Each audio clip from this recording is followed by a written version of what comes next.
Right, it is 6 p.m. Let's get started. Hi, everyone. This is Michael Bohannes, and today we're going to be covering how to double your LinkedIn lead flow without spam, automation, and paid ads. It's a really important topic that, especially now in times of crisis where people cannot go to events anymore, having a really good online game is absolutely essential when it comes to acquiring new clients, being professional on a platform like LinkedIn, and actually doing the right things. There's so many ways how you can just simply just be there and waste time on it. And that's where also a lot of the frustration on the platform comes from. The frustration comes from that you are on the platform, you don't really know, you feel a certain FOMO. I've heard one client recently mention that there's a certain FOMO about being on LinkedIn where you think like this is something I'm missing. It's like I'm on there, I'm supposed to get new clients, but I just don't, somehow I don't get it, right? And that is the thing that I would want to cover with you today, because there is a way to get it, and the getting it means you have a specific agenda on LinkedIn. And here I'm of course talking to you all as business leaders, as entrepreneurs, as consultants, as coaches, people who essentially want to make a living of this. I'm not talking to you if you are employees, right? There's much better places for you to go to. I would recommend, if you happen to be an employee and landed in this webinar, then I recommend that you stop. I don't think this will be particularly useful to you. But for anyone who wants to get new clients on LinkedIn, having an agenda, having a very clear agenda is incredibly useful. And this agenda then needs to tie into a process. And here is the process that I will be suggesting to you. I hope it's going to be useful. So let's get right into it. Can I have a quick show of hands? Does this sound all right? Do you guys, is this an agenda that you want to? Awesome. Thank you very much for the raised hands. Good. So let me share my screen. I hope you can see my screen. Can I have a quick show of hands in the, can you see my screen with the presentation, how to double your LinkedIn lead flow? Good stuff. Excellent, thank you. Good, so let's get right into it. What are we going to cover today? If my screen ever loads, yes it does. Who is this training for? As I mentioned, it's for solopreneurs, freelancers, coaches, consultants, small company CEOs and CROs, sales and marketing people in large businesses, but anyone who's looking for actually clients on LinkedIn, obviously. Also is people with LinkedIn FOMO, as this client once mentioned it to me. I have LinkedIn FOMO, fear of missing out, in case you are not familiar with this acronym. And then when your business is in feast or famine mode. And this is something that many people experience, especially now during Corona times, that, and I wrote about this today, incidentally, it wasn't really planned, that there's this dip, right? So you've had a couple of clients, maybe, for example, you start out, you've been doing it for a year or two, and then you started and suddenly you've done good work, everybody was kind of happy, but then there's a dip and you just don't know when your clients will come from. And for this, then this training is going to be particularly useful. How it will impact your life and business? Well, you'll have a process to get clients on demand. I'm not saying at the press of a button, it's not as easy as that. There's no shortcuts. It is difficult, but if you have a process, you can do it and you can grind at it even in difficult times, and it's going to give you results. Then also you will help you understand how to emotionally connect with people. It's really about, initially you have to build that emotional connection before you start talking business. This is why I really profoundly dislike cold approaches, because it's just so inhumane, right? Sorry, I just spilled some water. It's non-human. This is not how humans operate. First, you have to build some form of rapport, and this is what we will cover here as well. We'll see how the principle people buy on emotion and justify their decision with logic, how it shows up in real life. And also you'll be head and shoulders above the rest in marketing your business on LinkedIn. Seriously, like this, especially as far as social selling is concerned, that seems to be a particular strength of mine, of my process, is that so few people know how to conduct a conversation well on LinkedIn, right? To balance to not do too much of chit chat, to not do too much of rapport building, but also not to drive into the business part really too strong. Create that balance where you have a goal, but you also stay human at the same time. That's gonna, this is what this training is going to help you with. And then finally start to have fun prospecting and selling. This is actually really supposed to be fun if you can get past the fact that way more than 90% of people simply don't want to work with you. It's in the nature of things. This is perfectly normal. And once you get past that, once you get past the occasional rude person, it really is a lot of fun. All right, quickly about myself. My name is Michal Bohannes. I have worked at Buzal, I've an MBA from London Business School, worked at Google. I've published articles in Harvard Business School and in Forbes. I'm a corporate and startup dropout. I've had 16 years in B2B. I started my company in 2016, and frankly, I'm on a mission to change lives. I really see this as my mission in life, to help people to be economically independent, not in terms of, oh, I have my mansion and my Ferrari. No, I want you to be economically independent in the way that you can simply, when you decide you want new clients, you can get new clients. And this will liberate you from so many constraints in life, right? So whenever you feel like you're stuck in life and you believe that revenue would be a solution to it, this is what I'm here for. This is my mission in life. And of course, it will even mean that if you want, you can get filthy rich with this process. Very briefly about some of my clients. Chris has had 5 times ROI within 3 months. Candice has had 10 times the engagement than she ever did. And Paula particularly, she commended me on my zero BS approach. I sometimes get negative pushback on this. Sometimes people say that I can be a little bit abrasive.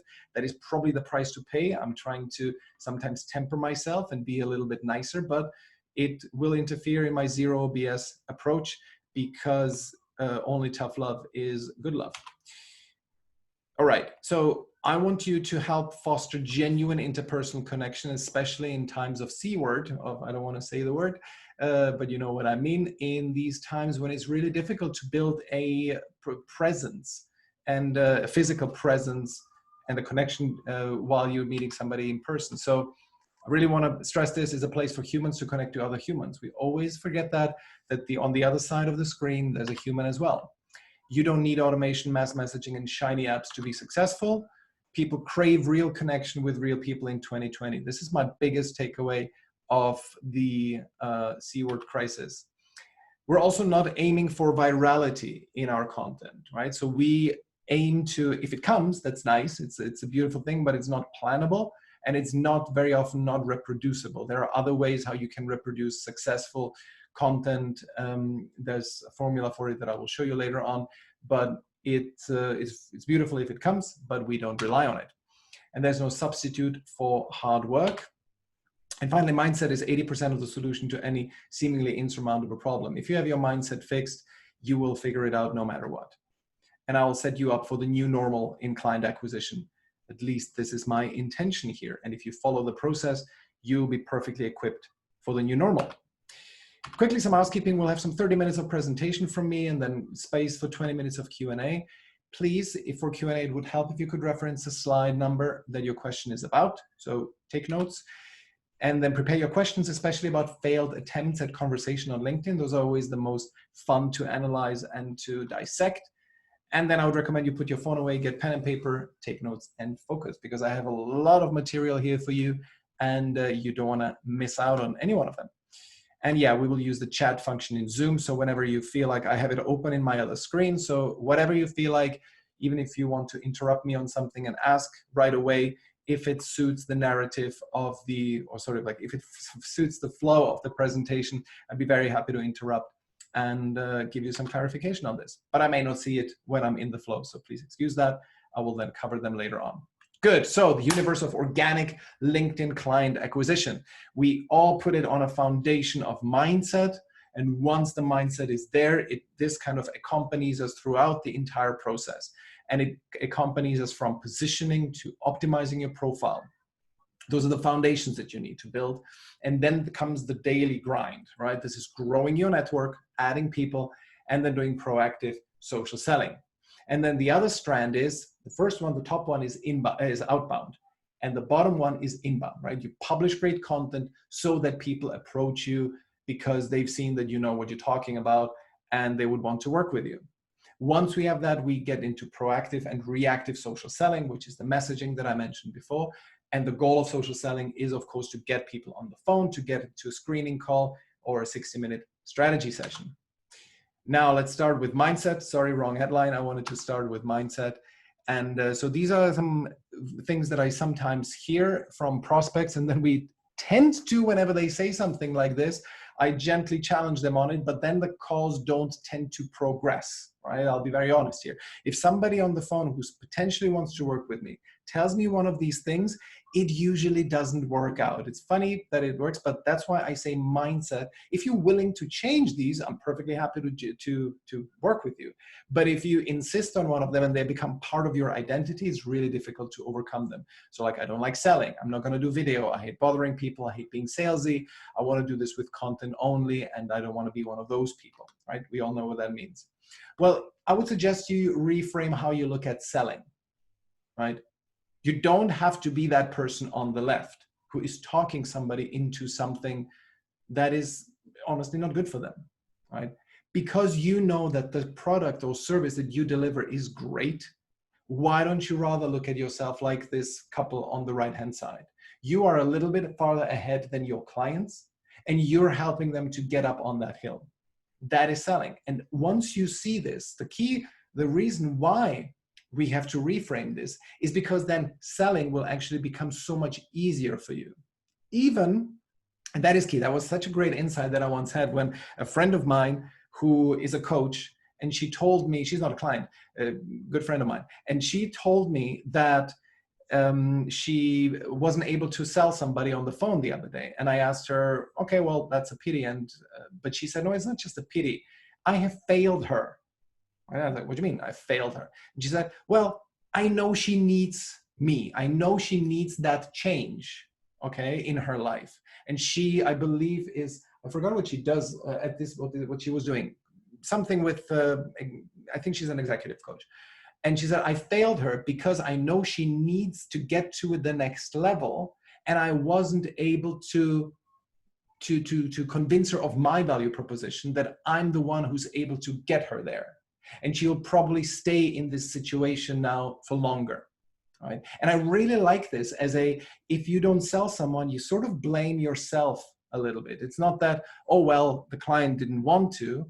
It's more like, yeah, I have failed them. And this comes from this mindset on the right-hand side. If you feel like this, then you will always want to sell someone, not to get the revenue, but to get these people results. Principles I adhere to, and I recommend you do too. So as I mentioned, no spam, no automation. By the way, what do I mean is spam? Is this just sending people messages that aim to convert them right away without understanding if they have a problem. You know, that's so key that you first understand if they really have a problem that you can help them with. The vast majority of people won't, right? Another principle I adhere to is I don't pitch anyone my service who hasn't clearly shown that they need help. This goes hand in hand with the one above. I also sell because I know their life will be better if they work with me. And if I fail to sell to them, I have failed them. This is the thing that this friend of mine told me. A conversation on LinkedIn is about finding the truth, not about selling. This is why I always kind of smile when I start up a conversation and the person tells me just after my first question, hey, John, how are you? They say, I don't need your service. I'm like saying, I wasn't selling you my service, right? And if you tell me that you don't have this problem that I'm providing a solution to, then I will then not be selling you anything, right? But it's all about having a conversation and finding the truth, not about selling. And a message always, it came really out recently in a conversation I had with a client. A message is always different sub-layers, and make sure you always communicate high status. And the reason why I'm saying this is a client or a prospect sent my client a message on LinkedIn, and it was like a very vague, short message, something like, oh, well, what do you do? And then my client responded instantly with a really long message about like, oh, this is what I do. And in these cases, I do this. And in these cases, I do that. And the sub-layer that you provide there is, if you become so wordy, you know, and you tell them everything, the sub-layer is there. I'm really eager to get your business. And that's why I'm just going to serve you, right? So this is the sub-layer of a message like this. And if you communicate that, you are meta communicating neediness, okay? And to just be aware of this, that you are doing this, is going to help you enormously. You are in charge of the conversation. It's you who decides where it goes to, right? It doesn't, for example, mean that you have to answer every question they ask you. You are the boss. And if they don't want to accept that, then okay, you will move on. And there's nothing wrong with that. There's nothing bullying about that. But you live in your world and you have a certain agenda. They maybe don't. Okay, so you follow your agenda. Wow, I'm repeating myself. No spam, no automation. Sorry about that. And then finally, LinkedIn is a social network for business. I always see this when people respond to one of my messages with like, what do you want? Right? I'm saying, dude, I'm being social here. This is a social network. You got the concept, right? And you accepted my invitation. So obviously I'm going to talk to you. So sometimes people are just, you know, quite hostile in this way. And you have to understand that it's them who's wrong, not you, right? When they react in this way, it's them who's kind of on the, who have bet on the wrong horse. Why are they on LinkedIn then? Cool. And there's a lot of weird people out there. I keep noticing that. The other day I added someone and started a conversation. I asked him, hey, so how's business going in COVID? And he just instantly responded with, what the hell? This is such a personal question. Who do you think you are? I was like, all right, have a great day. And I couldn't even send that, have a great day, because he already disconnected me, you know? So just asking them a question, how's business? It's like such a personal question, you know? So there's weirdos out there. Cool.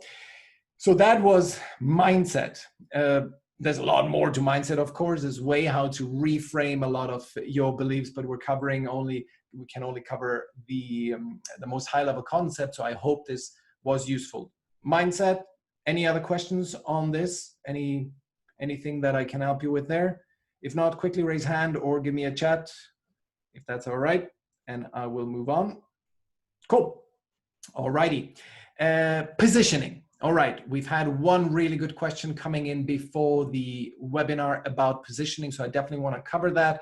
Oksana, this is yours.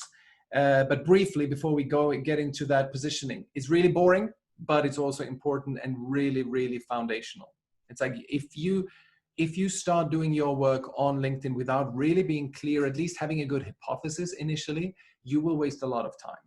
And it's especially important if you're starting out, and especially important if currently your invite acceptance rate of people who are in your target market is not at least 30%. So just run a quick test with your current positioning, the way where you are, or whatever you will do as changes after this training. Do those changes and then add 20, 30 people in your target market, people who you have not met. And then you will see how many of them accept your invitation. And if it's less than 30%, I think you should work on your positioning. What do we need in positioning? A clearly defined target audience at the right level of granularity. Saying business people is too broad, especially on LinkedIn. Everyone's a business person kind of on LinkedIn. And then saying recruiters in law firms suffering of imposter syndrome, it's probably too narrow. I mean, you will probably have a target audience of 200 globally. Who knows, right? But it's a very small market.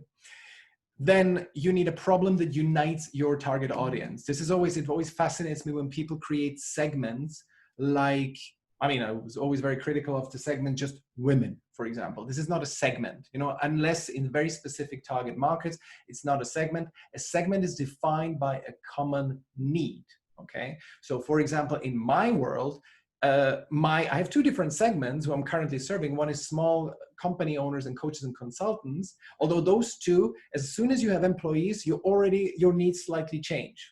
All right, so those are kind of two sub-segments, but still that is a relatively homogeneous group. And I usually provide them one product, right? And then there's a corporate market. It's a completely different segment for me with very different needs, but I can serve both of them, okay?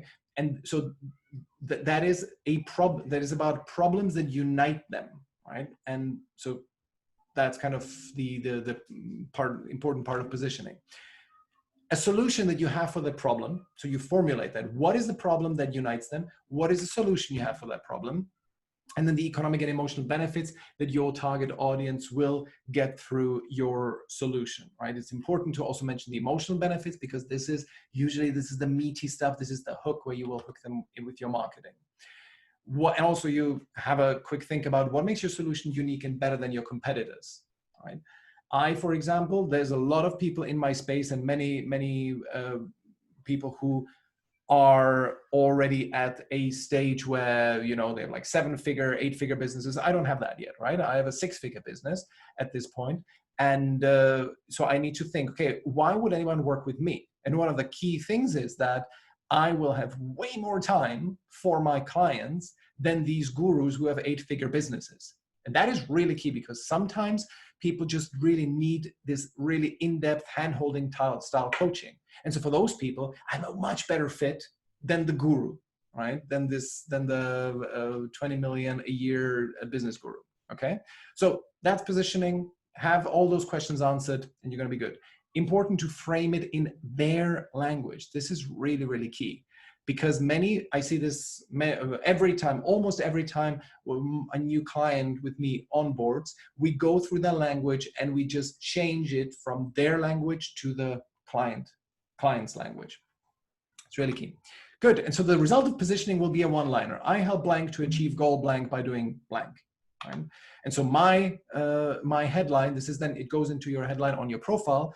You say, mine is, I teach you to find prospects on LinkedIn, talk to them naturally, get them on the phone, and sell them your service.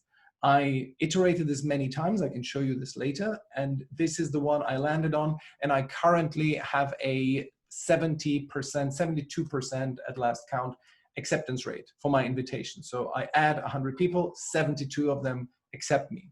Right? And this is because I've iterated on this. I started out at 14 or 12 or something like this, and now I have 72. Now, this interesting question that I got before the webinar on positioning. So I have a challenge with positioning in the increasingly overcrowded and commoditized market. And it's getting more overcrowded and commoditized by the day. Okay, and this made me think, because I once saw a really interesting slide. I'm not a fitness expert, but I saw an interesting slide once, and I'm not sure if I'll be able to reproduce it well here, but I've given it my best shot, of the fitness industry. And let me just stay with me here for a second, because I'm going to illustrate quite an important point. So in the fitness industry, remember back, well, you may not remember this, you probably were not alive back then, but in the 1950s, right, when everybody smoked, this is where kind of like for the first time, the general population was confronted with the idea of doing something like exercising outside of the need to walk from A to B, right? To do pointless physical exertion, right? So this like running, wow, what a concept, right? So just this concept emerged. And then sort of gyms started to emerge. And then you started with differentiation between focus on cardio versus muscle buildup, right? So then these different macro niches opened up. In the 80s, they came like the first packaged concepts sort of came out, right? For example, aerobics. And then the ultra specialization for very different niche markets came, right? I believe also in the 2000s, I believe that CrossFit started. It didn't start in the 2010s. I think it already is in the 2000s. And then 2010s, like religion-like lifestyles being sold in tandem with fitness products, you know, the vegans with the yoga, right? And then came the Instagram influencers, right? They probably came before 2020, but that's kind of like the trend. So what is the key takeaway here? It goes from generic to specialized. You have to develop your own concepts and then do some personal branding. Those are really key lessons for your positioning, because this is where kind of people go from buying a concept to buying a person. There is no particular difference. If you follow a bog standard fitness regime from the 1970s, you will be healthy, you will look good, and you will probably gain some muscle and lose fat, right? If you did that. However, nobody does that these days, because you can kind of connect your goal by aspiring to be like that Instagram influencer. Right? And so therefore this sells now way more because there's an emotion connection to it. You connect with the person. And so where your edge in positioning will come from, first of all, really niche down, specialize. So I know that, Oksana, you asked, you are toying with the idea of starting in executive coaching, I believe, right? Thank you, Oksana, for the comment. So yeah, you will niche down and specialize, right? So don't just be an executive coach, right? It's just very, sorry, my phone, I have to, sorry about that. I forgot to switch off my phone. That's how you see that this thing is all live. So where was I? Specialize. Yes, you don't have to, you don't just be an executive coach. You have to provide a solution to a very, very specific problem. So you help men above 50 to help with burnout, right? Because that is a specific target market. There's going to be a lot of like family issues involved in this as well, and so on. So this will be your little niche that you have there. Then listen to your market, have a process to integrate learnings into your marketing materials. I think very few people do this actually, where you are, for example, learning that like a new need emerges. Does this enter your world so that you then integrate it into your work? And that even is about language, constantly iterate on the language you use to market yourself. Is it the language that your market is using? And do you have a process of when you learn, yeah, my audience doesn't really speak about burnout. They speak more about stress, right? And so, I don't know, I'm just riffing here because I don't know this market, but I'm thinking about your executive coaching, hypothetical executive coaching practice here. So just make sure that you take these learnings and you integrate them into your value proposition. Okay, so this is the second thing, listen to your market. And then third point, build out your personal brand, just like the Instagram influencers. Look, there are so many people online that do similar things that I do, right? If you search quickly on LinkedIn, you will find plenty of coaches who do LinkedIn. But the reason why I am successful, why I'm getting clients on a constant basis, one of the reasons is that I have a personal brand. It's not huge yet, right? I'm still working on it, and my new website is coming out, which is going to be a big boost to my personal brand. But I have a really strong personal brand, which includes some of my personality. It includes actually quite a bit of my personality, and that's one part of personal brand. But also, it's about developing your own frameworks and methods, right? If you come up with a 5-step process, and it's not just something that you cooked up on a whiteboard in a 1-hour brainstorming session, but there really is some meat to it, right? And you refine this. A good example is this framework, right? This is something that started out, it looked a little bit different. It didn't have the mindset on it. It had the social selling as one blob only. And then I separated it from proactive social selling to reactive social selling, mindset, and so on. I added the mindset. So this is a framework that I have that I keep repeating and I keep refining, right? And it's growing. It's growing on me, and I see that people recognize it. It's also, of course, it's part of my company color and so on. This is my framework, right? So refine it and based on how successful they are. Then you just have to put out a lot of content, right? Have interesting things to say, and then professionalize your appearance on LinkedIn. This is actually currently my thing. If you can still take a look at my website, content360.com. It's going to be retired at some point, because I'm building a completely new website. Now it's going to come out in a couple of weeks, and it's going to be way more professionalized. Currently, there's a few things on my current website that are a little bit amateurish. This will change, right? So I hope, Oksana, I know this was a very long answer, but I really like this. It's a really key question that probably many people will have. And so I covered this quite a bit in depth now. Hope this was useful. Good. Now, after positioning, once we have positioning, remember, positioning ends with the line, I help blank do blank by blank. This then we use in order to optimize our profile. So your LinkedIn profile is your business's landing page. That is a really key insight that you need to think. It's not about your LinkedIn company page. It's about your profile page, right? Your personal profile page, because people look at it and they assess you instantly, whether you're somebody who they would do business with. The goal of adding people is the goal of profile optimization is to maximize the rate at which people accept your invitation to connect. I mentioned before that I started out at 12-14% of acceptance. Now I'm at 72. This is the reason because I optimize my profile constantly. There's 4 elements to optimize in order of priority: the headline, your profile image, your background image, and your about section. And frankly, the headline and profile image are the most important ones. Very important mistake that I see many people make is that your profile is not your CV. People talk about demonstrated experience in.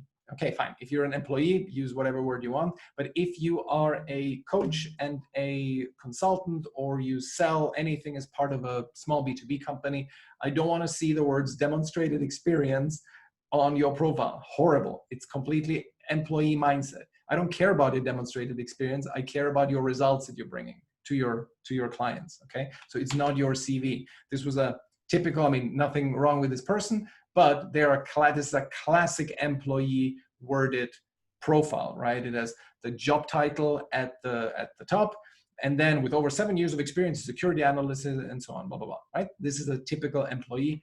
Don't do that. So the headline should be, these are some bad headlines. And so job titles and anything that is like expert, thought leader, any kind of like BS terms like this, serial entrepreneur. And then whatever you, for example, you're passionate about something, nobody cares. Nobody cares about your passions. They care about the results that you can give them. So those are examples of bad headlines. So remember positioning, I help blank do blank by blank. Good examples, I help stressed CEOs get a grip on their schedule through smart outsourcing and personal admin, right? It really grabs the kind of get a grip on my schedule. This is probably, I just taken this from somebody who I saw on LinkedIn, and get a grip on their schedule is probably a term that their target audience uses, right? Remember, you have to iterate based on what your target audience uses. Then I help startups in London hire the best tech talent in the world. I help women in business be more confident through a proven 5-step method. I create beautiful professional websites for solo consultants. You get the point, right? And this is the evolution of my own headline. I started with helping B2B companies with long sales cycles, stand out, build trust, and get leads on the phone. This then changed into grow their business on LinkedIn by building daily habits. I thought, habits, they will like the word habits. It was kind of when Atomic Habits came out, the book, using the Content 360 method and so on. And then I just simplified everything radically down to, and I realized it's not just B2B leaders, right? Somebody who is a coach or consultant, they would not really consider themselves a B2B leader. So this title doesn't speak to them. And I realized that it's practically anyone who has clients on LinkedIn, I can help them. So I went into just, I teach you to find prospects on LinkedIn, talk to them naturally, get them on the phone and sell them your service. So that was the iteration of my headline. And again, 72% acceptance rate. Profile picture, very briefly, you can see why the ones on the left are good and why the ones on the right are bad. It's either busy background, poor lighting, snapshot, selfie, right? I don't have to go probably into too much detail here. Do pay attention to your profile picture. These are really, really important. And it's like the first impression that you make, and you never get a second chance to make a first impression.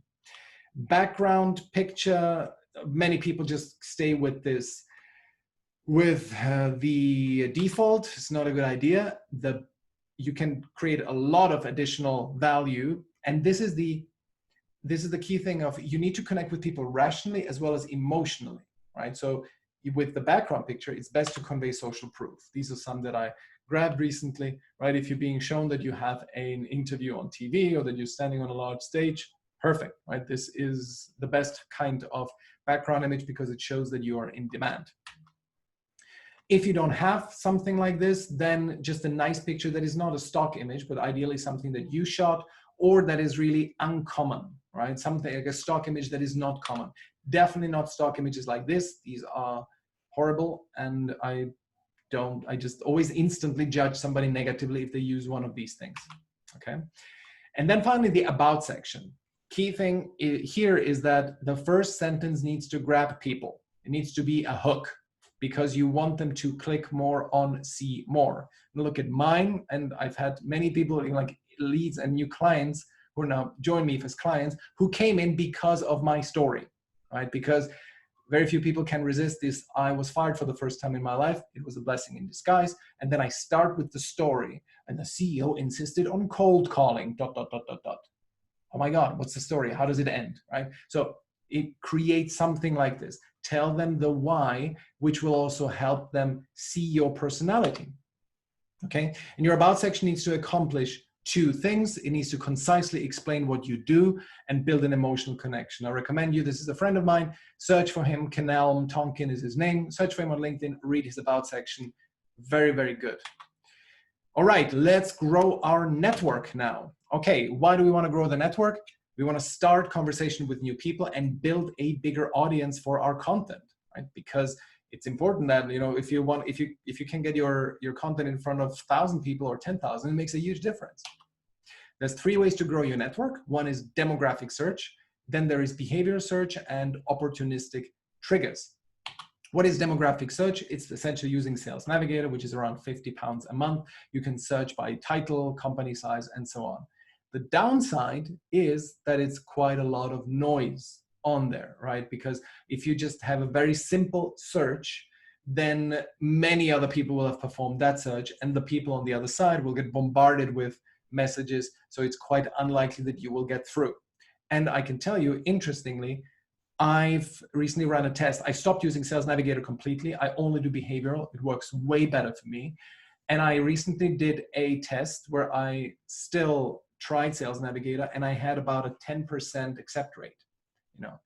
And with behavioral, I get 72%, right? So that's the difference. So let's go into behavioral. It's the one that is kind of, it's more difficult. It takes longer time, but way better results. The benefit of this is context, because you can start a conversation about something. The problem with Sales Navigator is that once you've added them, you see, oh, I see you're an HR person. Awesome, let's talk. It's just about what, you know? But here you can start talking about something that they posted, right? So you search, for example, for keywords in your industry. This is an example. I search for fake gurus. Then I click on content. This is important. And then I find all the content about fake gurus. And then I can see, hey there, Gaurav, I see you commented on this topic. Why? What happened? Have you been working with a fake guru? And boom, you have an entry into the conversation. So for search for keywords, and then browse, follow influencers in your space, and then add people who have commented on their content. Opportunistic triggers, very easy. Anyone who views your profile, and then the people you may know, anyone who comments and likes, who likes or comments on your content, and then whoever the algorithm serves up to us. Cool. At this stage, I'm almost out of time. It's almost 6:40 where I am. So is there, at this point, do we have any questions that you want me to cover, or any other topics that you would want to explore before we open up for questions completely?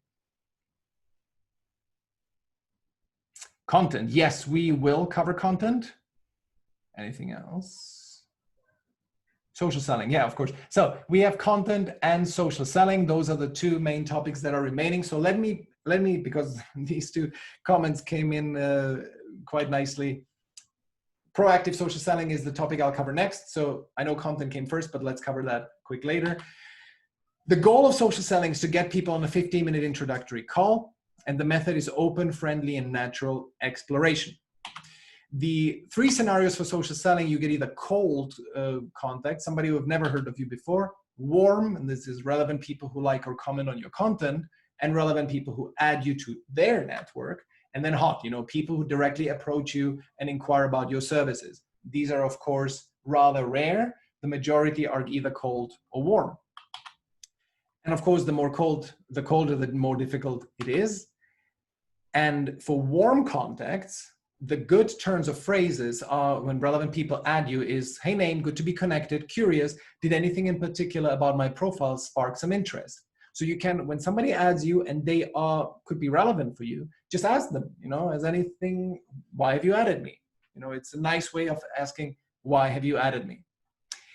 And then people who like or comment on your content, so you just say, hey name, thanks for the thumbs up, or comment on my post, curious, anything in particular that resonated with you? Is it personal experience? Smiley face. And this is how you can cover, this is essentially how you can start a conversation with the warm contacts.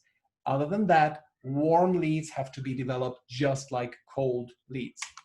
And how do we do this? I want to quickly, because mindful of time, I want to go past this. I just want to show you the framework that I use, and this is this. These are the stages of social selling. I hope this is in keeping with the questions that you asked.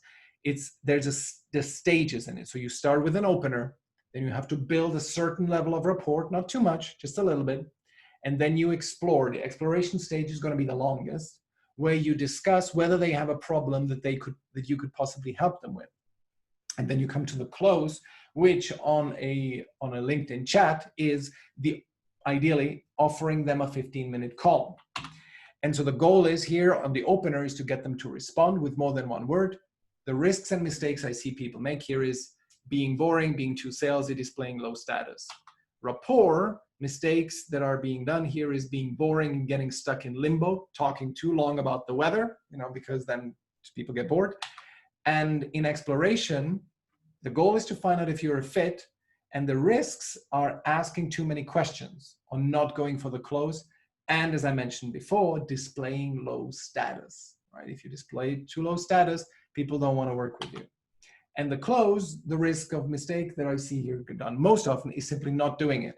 I see so many instances, and I was guilty of this myself, so many instances of people telling you, yeah, I have quite a problem with that. And then you don't do anything with it, right? There's like, dude, you should have offered him a call at this point. Don't do it, right? So these are the stages of social selling, and the more tightly you stick to this, the more successful you will be. Okay, I want to get past this because I believe, Zoran, you asked for content. So let me cover this. This is a little bit more in depth on social selling. Let me go through this, very mindful of time. Content, really few key points about content is content that works best comes from interactions with clients and prospects. So go through your recent real life conversations and search for assumptions your clients have that you think are wrong, and then any challenges that they have, right? For example, Oksana, your question before about positioning is a great piece of content for me, right? Because positioning becomes ever more difficult. How can I stand out? My points here will be, use the analogy of the fitness industry. You have to personalize, niche down, really go narrow initially. You can always branch out, go narrow, and bring in your whole personality. This is the only way how long-term you will do that. This is a great piece of content for me because a potential client of mine, Oksana, asked this question, and obviously it is interesting for her. So similar people like her will be attracted if I post this kind of content. It's very simple, very straightforward. So whenever you feel tempted to put out anything that is like too preachy or anything that's, God forbid, anything too political, just put out content that emanates from conversations you've had with your target audience. Then look at what influencers say about topics you cover, and then make your own take on those topics, right? You don't have to reinvent the wheel.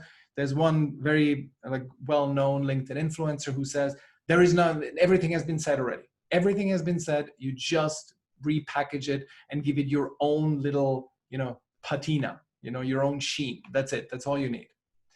Then concepts and frameworks that you develop work really well. Like the pink box is there, that works quite well. But people know it by now, so I need to publish different ones. But anything that is conceptual and frameworky, that works well. And when you do something personal, tie it into your work. So when you, for example, want to, I had a really successful post once when I talked about commitment, how 2019 has been all about commitment. I got married in 2019. And so how commitment has also helped me to strengthen my own business. And that was a great way to tie a personal story into something work-related. Cool. I hope this answers the question about content. Before we round off, I hope you enjoyed this training. I hope you got some, even if it was just one nugget, I would love to know what it was and what you will take away and how you will implement it. So please, if you could tell me that in chat. So I hope you enjoyed that. The reason why I put a flight simulator here is that even if you got yourself training for many hours in a flight simulator, would you be willing to then step into a plane and pilot a plane on your own?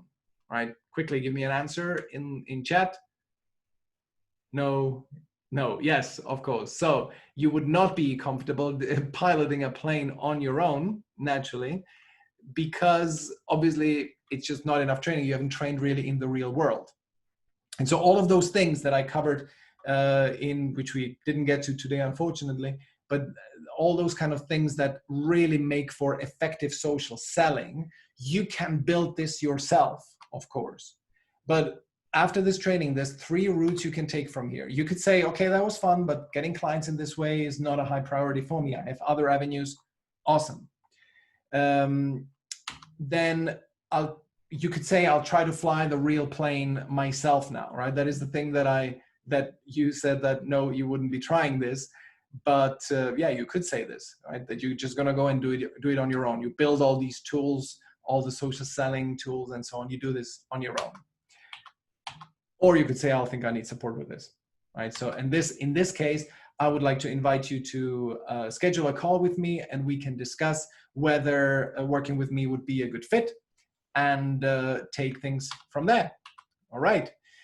We could look at a few examples of social selling, but in the meantime, the floor is yours. Please pop your questions into chat. And until some questions come in, I have a few that have come in before the training. So let me just cover them. Somebody asked, I hate writing proposals, but in my industry, there is no way around it. Well, that is a question. If there really is no way around it, if you believe that there's no way, then of course, that's it. You know, just the only advice I can then give you is, if writing proposals is inevitable, can you somehow streamline it? Can you just take all those proposals that you've done and just create one where you just change a couple of numbers? Obviously, probably this is already something you have thought about. But what I would like to challenge you on is this really so? And I have experienced in myself that I've had a prospective client of mine ask me for a proposal, and I tell them, sure, what would you like to see in the proposal? Because he expected some like PowerPoint and a lot of stuff in there. And we were able to whittle it down to a quick follow-up email that he wanted. And that took me 10 minutes to write, right? So very often when they say submit as a proposal, very often it can be something that if you really think like, why do you need it? What are you going to do with this? If you can ask that in a way that is not antagonistic, hostile, if you can do that, then you may actually get past the need to submit a proposal in the classic way where you have to spend hours and hours creating it. Okay, so I hope this was useful, person who asked this question. Another question was, I have a large network offline and on LinkedIn. I'm looking to land a large role as an interim exec every few months. Recently, I published a piece of content that did really well in terms of views and likes, and I'd be interested to understand how to make best use of it. That's great, and this is ideal, right? We get a lot of likes. Important, views and likes, do they come from relevant people? Do they come from people who could potentially be employers for you? That's a question. If you're on this training, I don't know, I don't see if you are on this training, person who asked this question. If you did, then please quickly pop in chat. If this is the case, that they were relevant. Okay. I haven't seen from you. No. Well, anyway, if they were relevant, then just simply follow the process in this training. Social selling, right? Start a conversation. And in your case, your goal is not to get them as clients, but your goal is also to get them on the phone. So you need to explore whether there's a need that you can help them with. It's very, very similar. These is universal human nature, you know, build rapport, explore whether there could be a need, and then suggest to them a call. It's not that difficult. And it fascinates me that because it's not that difficult, and I've experienced it maybe twice or 3 times ever that somebody did this well with me, right, as a potential client. So people don't do this. They just want to spam you, you know, it's fascinating. Cool, good stuff. Let me quickly see if we've had any bookings at this point. And if yes, wonderful. Yes, all right. I see a booking from Linda. Good stuff, Linda. I'll talk to you on Monday. Good stuff. Any other questions? Thank you, Oksana. Your sports analogy, positioning worked for me. Thank you very much. Good stuff. Any other questions? If not, we're going to wrap up here. Question, you're spoken about going niche and focused on one's positioning. Does it de facto mean that you need a framework of associates to jointly solve more complex problems for larger companies? A one-man army works well with individual clients in small companies, but larger ones. Really, is that so? I mean, I've had, when I was at Google, there was a person who just came in and did trainings. That I remember there was like a one-man firm who was doing videos for Google, right? So there's plenty of roles that you can do even as a one-man, or in your case, one-woman person, one-woman army, and you can solve problems for your clients. And yes, I mean, ultimately you can, if you then have a network of associates, if they say if the problem is so complex that you yourself cannot solve it, yeah, but I would only, you know what, cross the bridge when you get there. Only when the client presents you with a problem that is too thorny for you alone, bring somebody on. Sell it confidently. Yes, I can do this.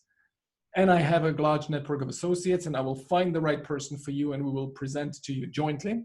You can do that. But I would not sweat it now in abstract. I know that in your case, you are pre your business. Yeah, that was Oksana. So in your case, you are a pre-business, so you don't have to sweat it now. You know, it will be possible.